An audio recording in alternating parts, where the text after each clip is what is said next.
Fortunate to have a good day today. They've been hard to come by as we've gotten started, but a little bit about us. I think that obviously going back to last year, and you look at the infield that we had, and you got 4 guys drafted that are now playing professionally. Not only did we have a solid infield defensively, but that was also the middle of our lineup. So we're probably that's our number one challenge right now, is replacing, I think, the 4 infielders and the middle of the lineup with those guys. But certainly in the past 2 weeks, really encouraged. We've shown a lot of improvement from the fall. I think a lot of that has to do with just a comfort level with those guys, playing together, and obviously then having a little break, and then coming back at it again after the Christmas break. And so really encouraged after the last 2 weeks of inter-squads that those guys are starting to mesh together. We're starting to get a good idea of lineups and where we're at, and a little bit of depth. And with our pitching, that should be a strong point this year, with obviously a really good 1-2 punch with Morgan and Kilcrease, and the way they finish, and the confidence that was built with those guys, not only for them but our team and the guys around them. I think the pitching staff has a chance to be pretty good, and I think it's got a chance to be fairly deep. When I say deep, I think we could certainly have 8, possibly 9 guys that could pitch in different roles. Been really pleased with, obviously, in a 4-man rotation right now, we would go Morgan, Kilcrease, Hawley, and Wolf. And then, after that, we've got to kind of figure it out. And I think our challenge on the pitching staff is going to obviously be in the back end of the game of who the closer is going to be. And we've got a couple candidates there, but it's going to have to take a little bit of time and see as we go through the first month how that develops. And I think Kilcrease is always still an option of a guy that can go back there if he has to. But we would love to keep him in the starting rotation this year.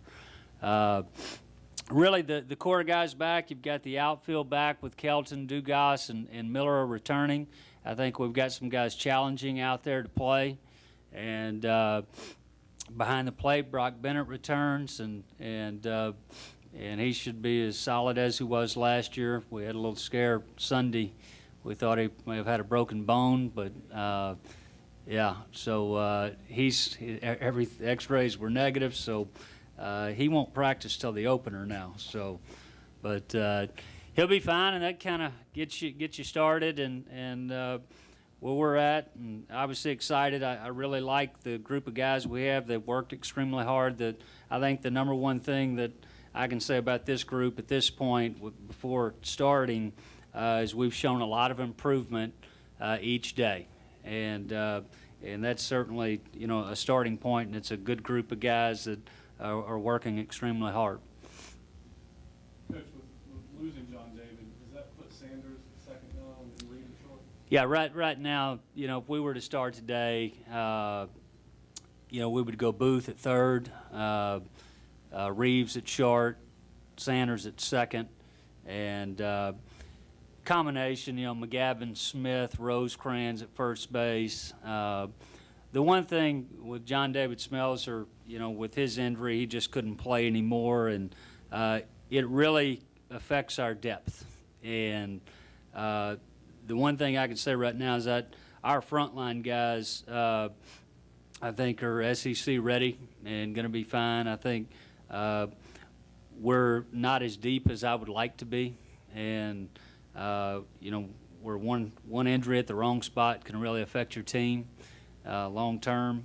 And but we've gotten good play out of James Tullidge is a guy that kind of bounces around the infield, and obviously Kelton's a guy that can come in from the outfield and play some infield. So we have some guys that are improving from a depth standpoint, and that can play some other positions. But that is a concern, right now, until some other guys can step up and add to that depth.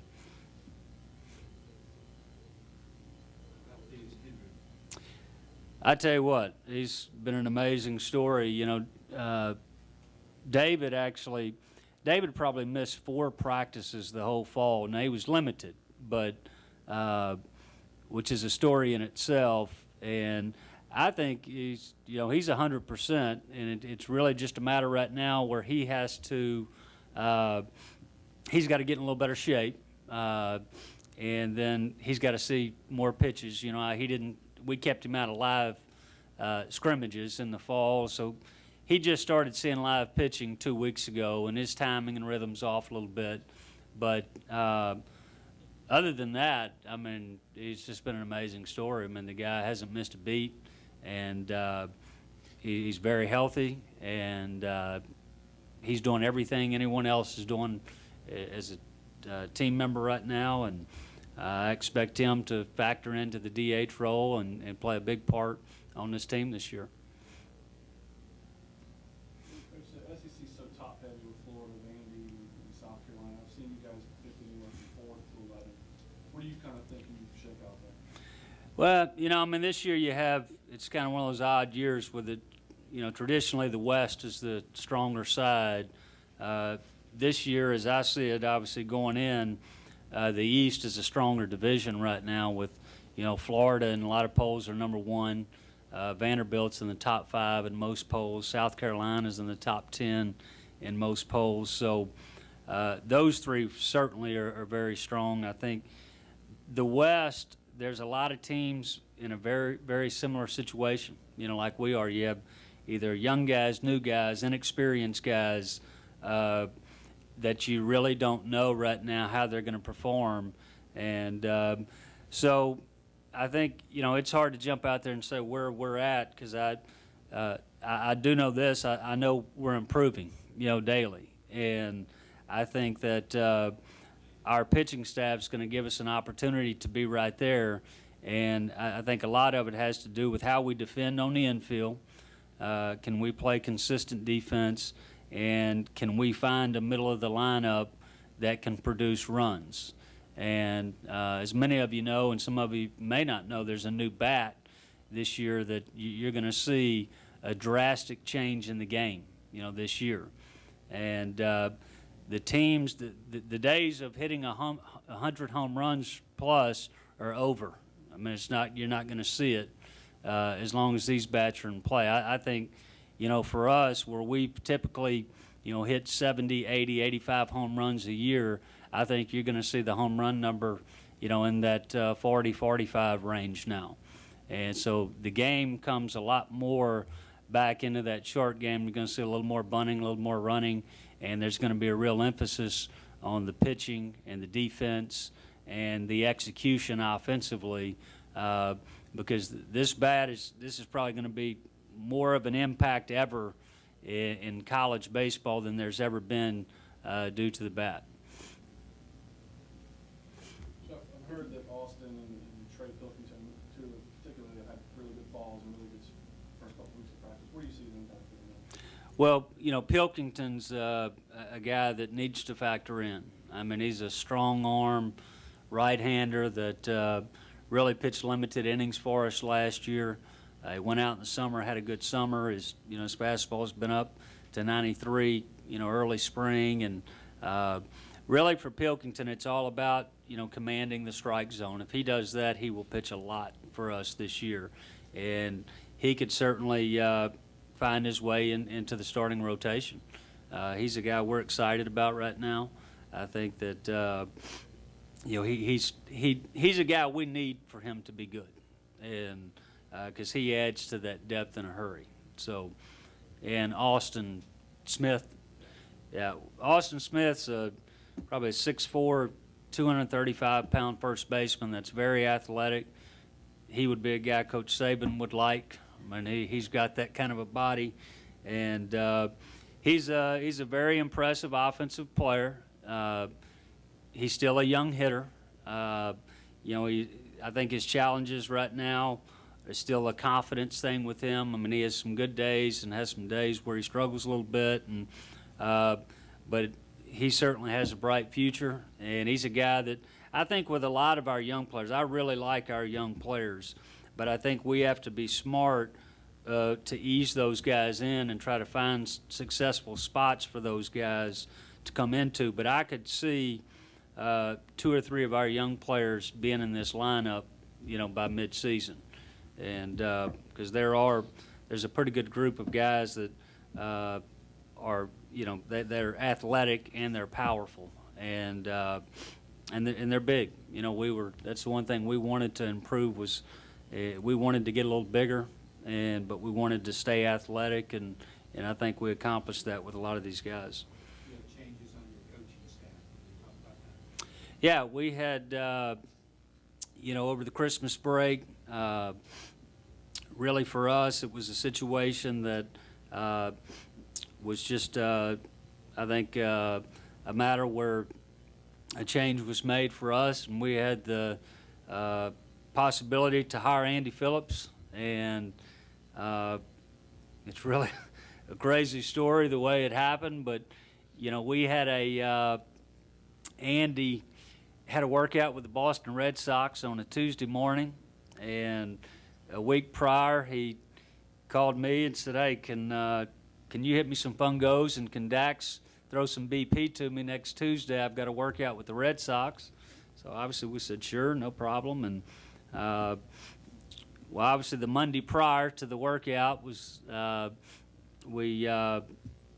Coach Bunn resigned and moved on, and I'm actually talking to my wife Monday night and gathering my names and list, and Andy Phillips has been no question would be at the top of my list at any time to hire on to coach, but obviously with him having the workout the next day, I telling my wife that I just don't know if I want to dump that on him right now, and with him working out with the Red Sox. And she said, "Well, if you don't, you may regret it 3 months from now." If he says, "I would have taken that job if you would have offered it to me." And but when all that kind of happened with Kyle on Monday, Dax had come in, and Dax really has favored the pitching side even in the beginning, whenever I took over last year, and but we felt like at that time we needed to bring in a pitching coach, and that's what we did.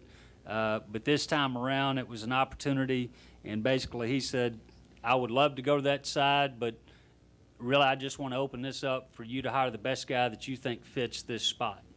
And so boom, I offered the job to, and didn't offer him the job. We discussed the job on Tuesday after his tryout, and really it came down to an opportunity to coach at the University of Alabama. He had a job with the Florida Marlins, which was a big league invite and a AAA contract, and really had the same opportunity with Boston.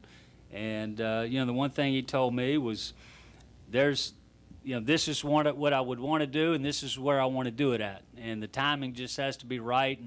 And it was just a matter, he had to have a big league job, or this is what he wanted to do. And when the Boston Red Sox deal kind of fell through and it was a AAA job, it was a no-brainer. We spoke again 2 days later for 2 hours, and I felt at that point he was really starting to turn our way.